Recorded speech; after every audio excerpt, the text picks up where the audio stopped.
Can't remember. What is it that I said in regards to this episode when I was talking about the preview and everything in regards to that? What did I say? And therefore, I will never forgive the X, Y, and Z anime series if they outright release Greninja. Yeah, that wasn't something that I was just going to say it just to say it. I really meant it.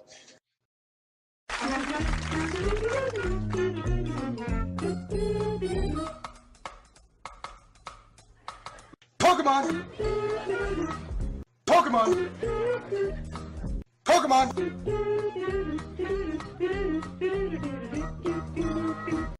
Pokemon! Hello everyone, I'm Dustin Benzel, and welcome to another Pokemon X, Y, and Z anime discussion. In this particular video, we're going to talk about the worst episode that has ever been produced, made in the entire franchise of Pokemon. Well, okay. Maybe I'm over exaggerating, but the point is, it was not a good episode in any particular way. There was very little that I found that I enjoyed in regards to this episode.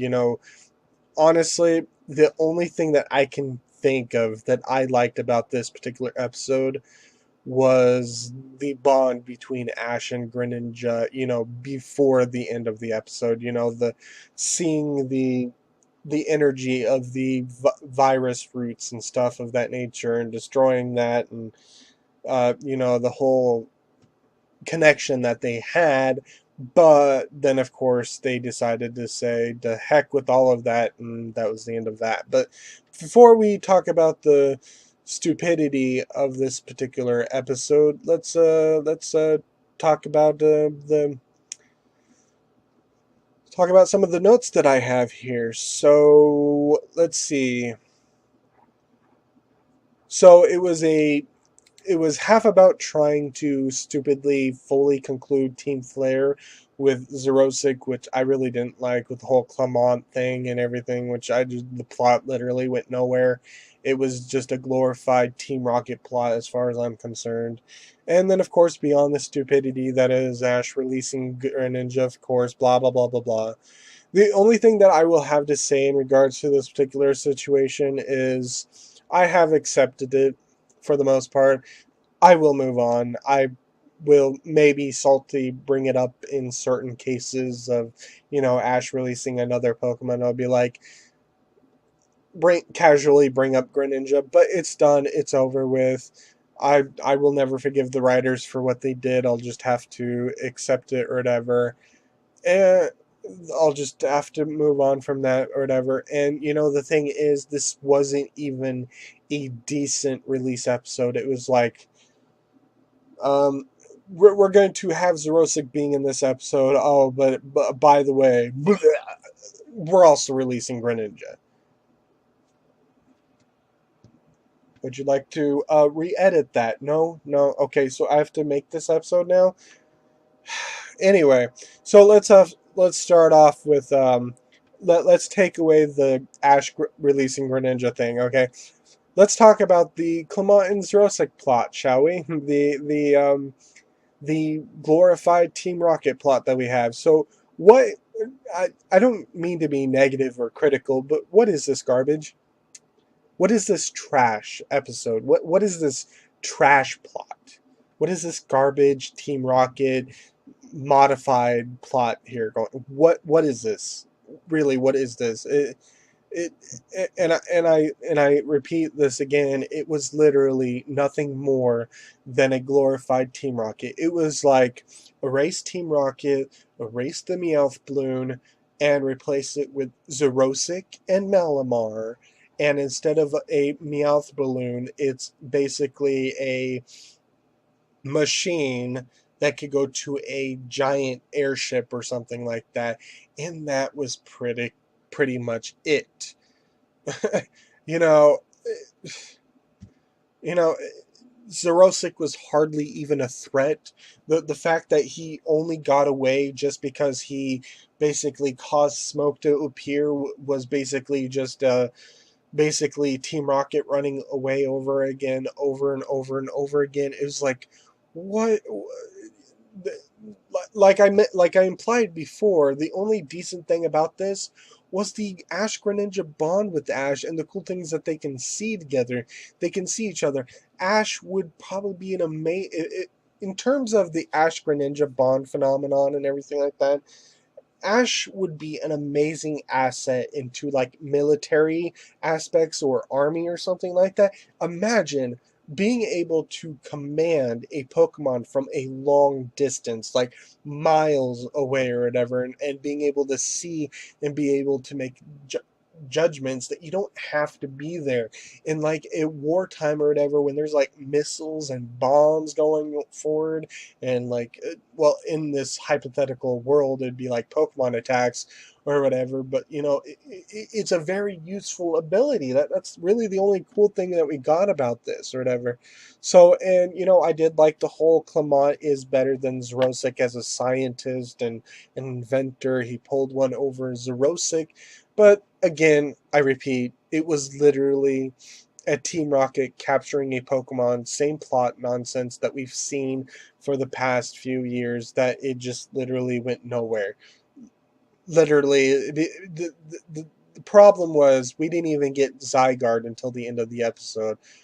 I'm not joking. I mean, we saw Zygarde tailing Xerosic, I believe, maybe, if that was something that actually happened.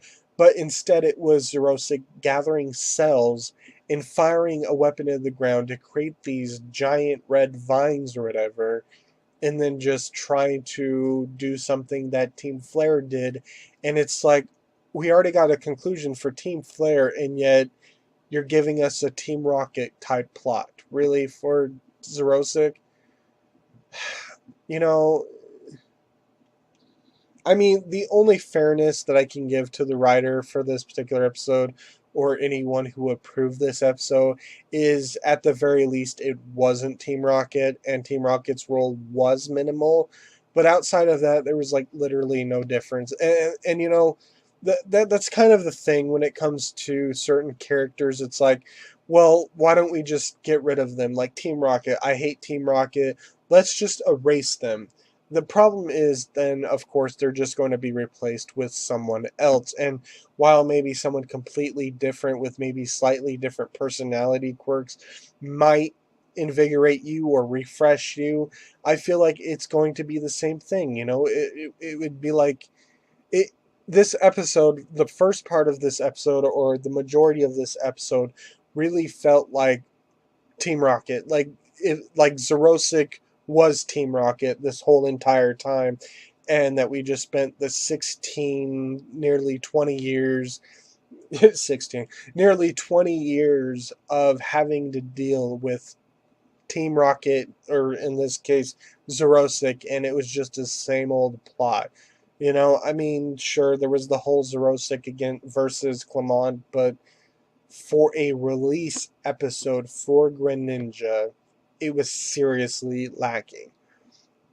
So then let's now cut over to the Greninja being released nonsense.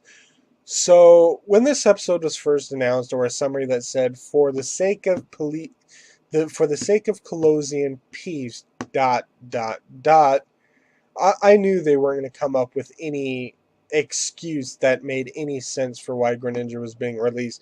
And the episode has come out, and I was right. They did not come up with a reasonable excuse for Greninja to be released, because it makes no sense no matter how you try to justify it. You know,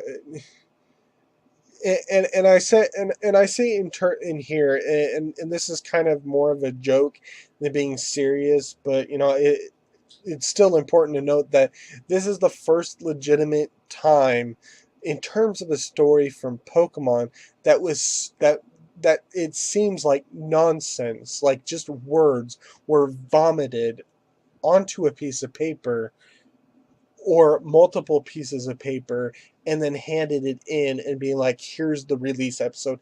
It's that ridiculous.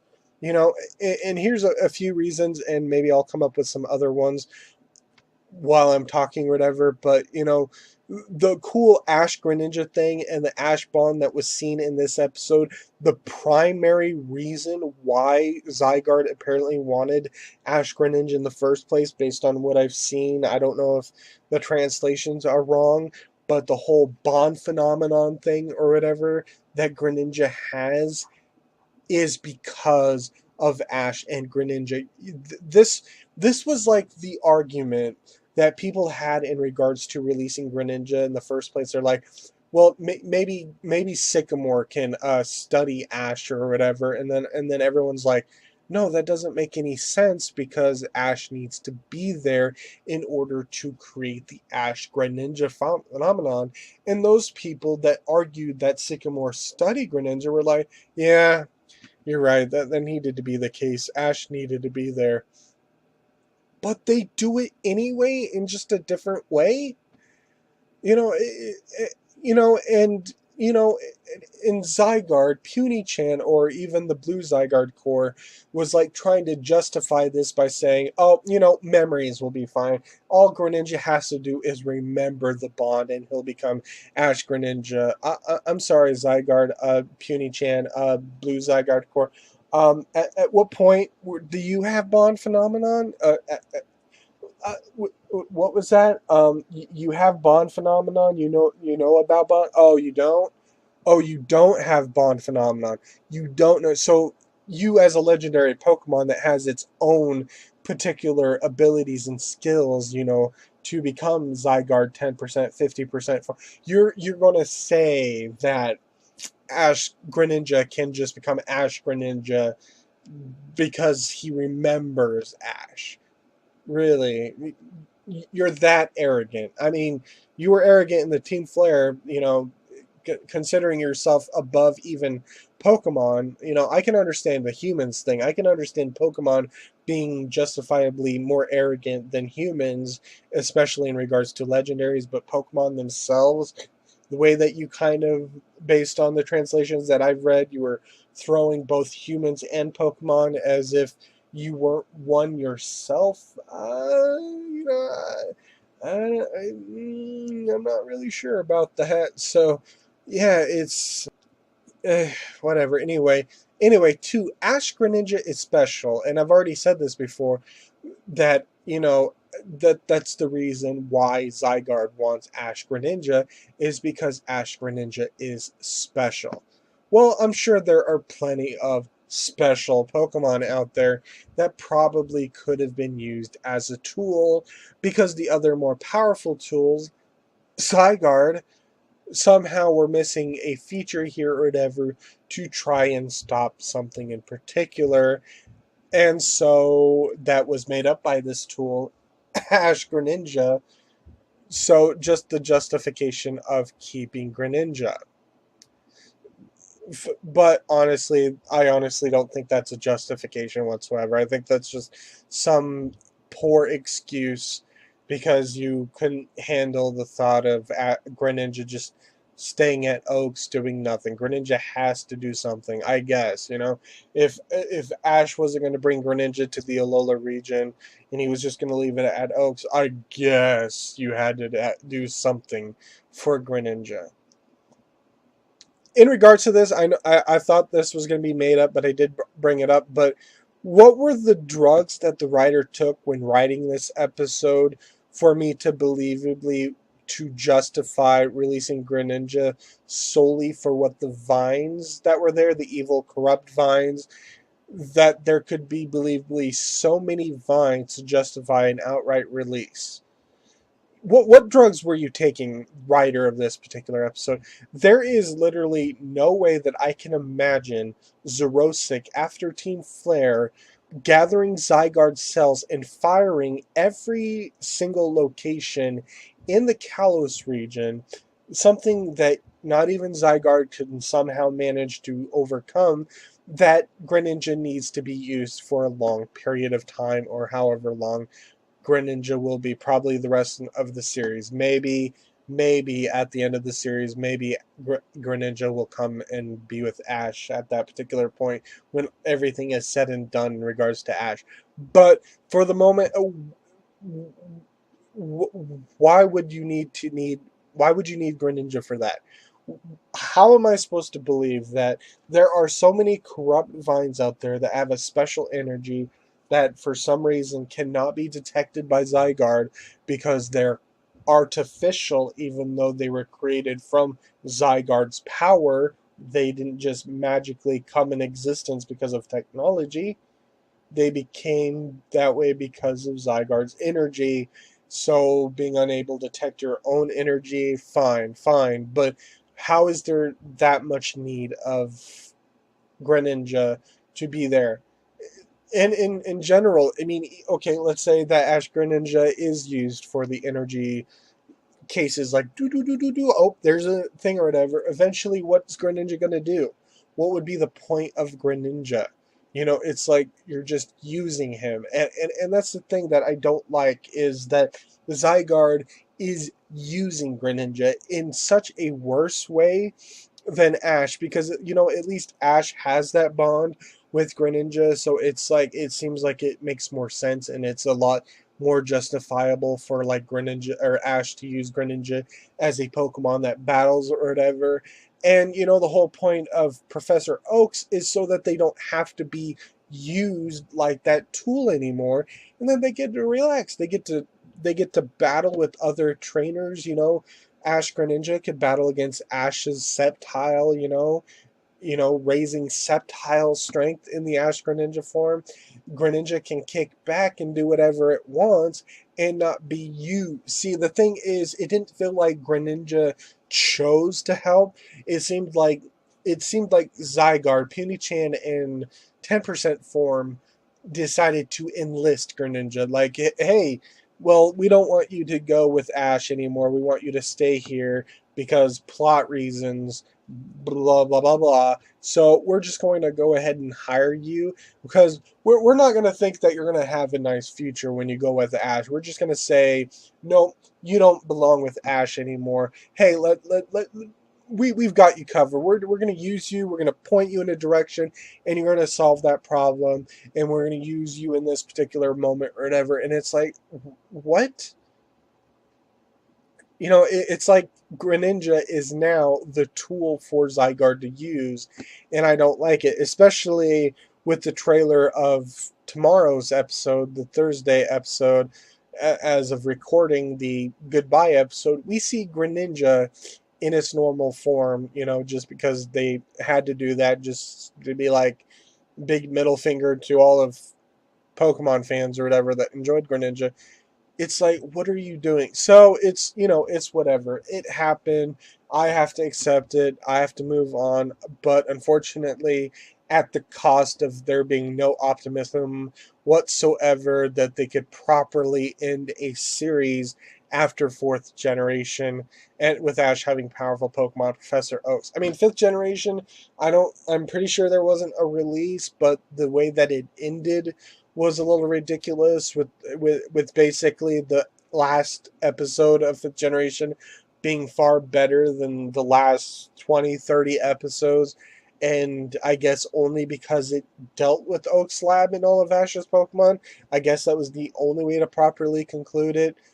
I really don't have any faith in regards to Ash's future Pokemon. It's like Ash cannot have his Pokemon on him at all times, and if we get some sort of cool battle tournament at the end of the series, at the end of Ash's journey, some battle tournament where Ash uses all of his Pokemon and they all get really epic wins or whatever, I have a feeling it's going to be severely lacking because, there's some Pokemon out there that don't exist. Like, Ash probably won't use Goodra, or Ash won't be able to use Greninja because of these certain circumstances or whatever. And the thing is, the way they set it up, Ash is probably more likely going to use Goodra than Greninja, because who knows where Greninja will be. I mean, is Greninja supposed to, like, focus his mind and be able to locate Greninja like that? But that would be kind of pointless, because Greninja is just being an agent for Zygarde, a tool for Zygarde, and it's like, well, Gudra at least is sitting somewhere, somewhere specific, so of course, Ash can get Gudra potentially or whatever. And the thing is, it was more emotionally it was more heartbreaking to see Gudra being released, then Greninja. And Greninja's been on the team longer, as Froakie and Frogadier has been on the team even as a Greninja longer than Gudra. And the fact that Gudra's release was so much more intense and that much more sadder than Greninja's was ridiculous. Greninja just felt like it was like by it was like Ash throwing his Pokeball with Greninja in it into a pool, and then basically walking away. The only I guess the nicest thing that they did for Greninja being released is having Ash's Noivern, Hawlucha, and Talonflame at least say goodbye at the very end, even though you would think that there would be more to it than that. The most important Kalos Pokemon that Ash ever got, Greninja, was basically the equivalent of a Pokeball being tossed into a pool and then walking away. We've seen a lot more effort put into releases, and this is all we get. It, I, it's like even the writer who I kind of like was picking on. It almost felt like the writer himself didn't want to release Greninja, but he was forced to by the executive producers, and basically to make up for the fact that he had or she had to make this particular episode. I don't know who wrote this episode. That they decided to make the worst horrible episode, potentially at the cost of potentially their job or the series in general, like Pokemon anime taking a huge drop or whatever, being like, yeah, that's what you get for releasing Greninja. It's almost that way, but it's like I get that kind of reasoning, but still the fact that this episode kind of feels like that is kind of disappointing, because if Greninja was going to be released, I feel like a proper release would have been better than what we got. Right now it was like it's like they don't even care, and it's kind of annoying. It's like Greninja was voted as the most popular Pokemon. It was number one in the vote of all the Pokemon that was revealed. Greninja won number one. And that was probably the reason why Ash got Greninja to begin with, was because of the popularity of Greninja. And then, of course, that's why Greninja got the Ash-Greninja form, and it's why Ash-Greninja is in the games, apparently, is because of the popularity of Ash-Greninja in the anime, and so that's why they wanted to put it in the games. But they decided to release it like this. And it's like this whole entire waste of a episode. This whole thing was just a complete waste. So that's pretty much all I have to say in regards to this episode. I don't know how many pictures I added. I think I put a couple, maybe, hopefully. But I don't know. This episode was just rough. It was like I knew I was gonna hate it, but I didn't realize it was gonna be this trashy, this garbage. Maybe it would have been better if the whole Clement and Xerosic thing wasn't there, but it was so horrible. It was. I think I want to remember that episode with Rotom, that they go back in time episode that I refused to watch. I think I want to go back and marry that episode and have children with this episode, just to avoid this episode in its entirety. I think in regards to the XY&Z, simply because of how the story was handled and the nonsense, I have to say this was the worst XY&Z episode ever. The only positive things was just about Ash-Greninja in of itself. That's technically the case. But yeah, I think I'm gonna have to go back, marry the Rotom episode, have children with it, live a long, happy life, and pretend this episode never existed. This Greninja release episode. But it's whatever. Anyway, we'll just move on from there, and we'll talk about the next episode, which of course is the Dedenne running away crying episode. But I may have been a little bit too harsh in regards to that episode. Having seen the preview, while there are some things that I don't like in regards to that episode, it does seem like it's not going to revolve around Dedenne crying. We do see a scene of, I think, everyone worried about Dedenne, and Dedenne is just like disappearing and looking like sad and everything in one of the images that we got. But the preview was really good. I don't know if I saw the Pokenechi preview, I'm not really sure. But I feel like this is going to be a very properly done ending that I think I can overlook the fact that Dedenne is a crybaby. just, I just don't like that. It may make sense, but I kind of wish that there was no focus on something like that. I would rather just have the crybaby be there, and just like cry, kind of like in terms of like Ash's Torkoal crying and just sitting there and just weeping, and maybe even create a gag of everyone having to swim in this tidal wave of tears and thing, and they're like, Dedenne, stop crying, or whatever, rather than Dedenne running away and having everyone trying to look for it. I feel like it's too much of a distraction, but it still looks good despite that. Clement and Ash will have one last battle with Bunnelby and Pikachu as a mirror from the beginning of the episode. Everyone will say goodbye. Lon and Marin will get their goodbyes here, whatever. There's just a lot of things going on, and it looks like it could be pretty good. So at least I'm looking forward to this, and of course I will review it as soon as I possibly can, or whenever I can. Hopefully when subs come out, and I'll be able to watch that and review it, and hopefully I'll enjoy it.